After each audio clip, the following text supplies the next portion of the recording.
Alright, patch 1.12 is here for Tekken 8 and it's massively disappointing. Let's go through why this patch is so disappointing. Also, when I first saw anything about this patch, it mentioned balance update. But that is not in this patch, but we'll get to that. First up is the special fight pass for the 30th anniversary, and the first thing I noticed is that it says 400 Tekken coins instead of 700. But let's swap over to the game for a second. So the reason for that is because this fight pass is going to be 40 days instead of the 60 that the others had.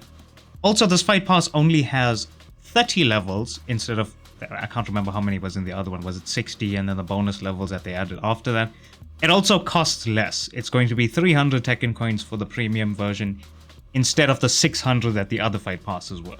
But honestly, it's so lackluster for an anniversary fight pass. You would expect them to put more effort into this one. And you know how people have been talking about them recycling items from like Tekken 7 and putting them in the fight pass?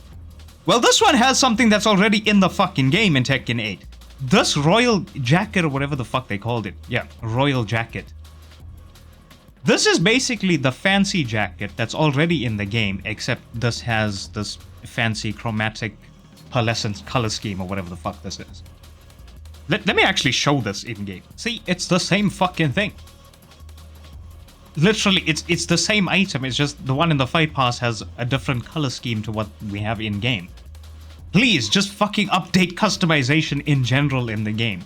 Why don't we have the ability to just make that color scheme ourselves? Next, we have the Tekken Shop with some deals on things here. But the newest thing being this maid outfit pack. And I swear these outfits were in Tekken 7. I might actually get this because at least they didn't make it the stupid, dumbass fucking full body outfit thing. But again, I swear this was in Tekken 7. It seems like the best customization item we got in Tekken 8 so far was the fucking Unity Ball.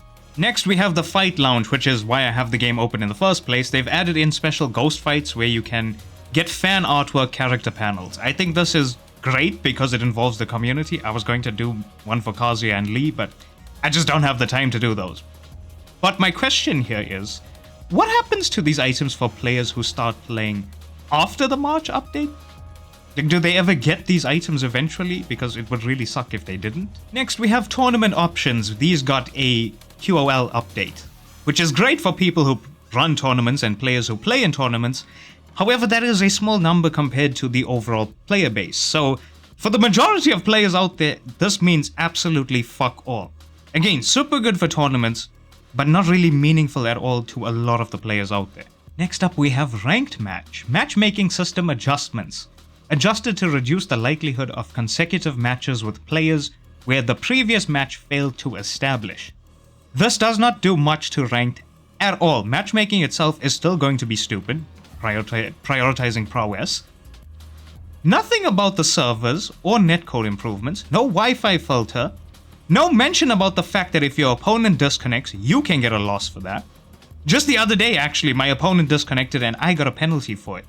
Why the fuck does that happen? Can they not figure out which player disconnected from the match? Can that be in an update, please? Seeing this as well just points more to the fact that there is a fucking problem with matchmaking in Tekken 8.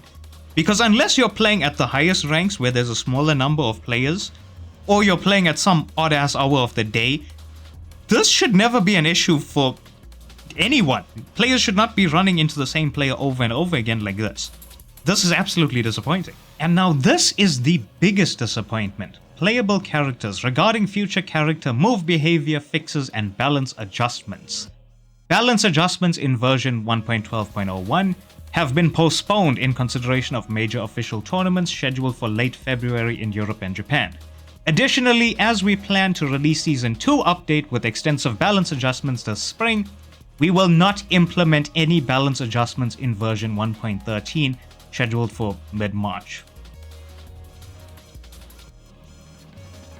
Now I understand not wanting to make massive changes to characters or the game systems with major tournaments happening, but they could have done a small balance update.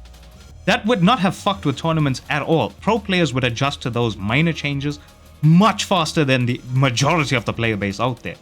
And we would actually get to see that stuff in action. But not giving us anything in this patch and saying that they aren't doing it in the next patch is a massive fuck up, because this means The next time we get a balance patch is either April or June. May is out of the question because I'm pretty sure that's when tournament season starts up again. And that's a bit too long. A lot of people aren't happy with the current state of the game. From pro players to casuals. Like, I'm so glad I'm doing Master Duel videos again because it's not Tekken 8. I get to have fun making videos on something else. Because I'm also losing interest with Tekken 8. With all the online bullshit that happens and the lack of balance updates. It's why we need meaningful updates and balance patches, even small ones, just to keep people interested and coming back to something new. And recycled cosmetics ain't fucking it.